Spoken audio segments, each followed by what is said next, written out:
A posición feble nas relacións de parella. Díxome Antronte o cura, por exemplo, é un texto para mí extraordinario. Un texto extraordinario porque nese texto unha muller di que é pecado algo que lle pasa.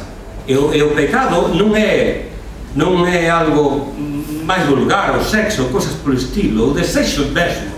Non. O pecado é algo moito peor, sistémico, estrutural. Ela non pode manifestarlle o seu desexo á persoa que ama, a Jacintiño que aparece. E un día que o viu, pola mañá, que é todo un traslado dunha pastorela inmemorial na que se cambian os papéis.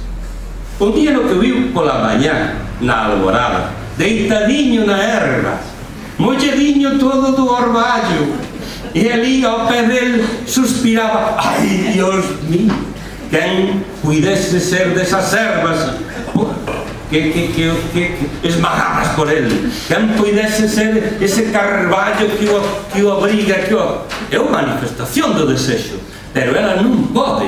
Ese é o que é o pecado, non pode namoralo, ten que agardar aquel, e ele non me namora, non, mas eu con unhas cadiñas prendino ao meu pensamento. É a única solución. Escoita voces, que son as voces do Ibaí, desa instancia que temos aí arriba, que nos di: é pecado, Miriam, é pecado.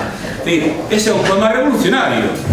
Expón o que é a revolución, o intercambio de papéis. Ela quere ser suxeito do desexo e ele convertelo, quere converter a ele no obxecto do desexo.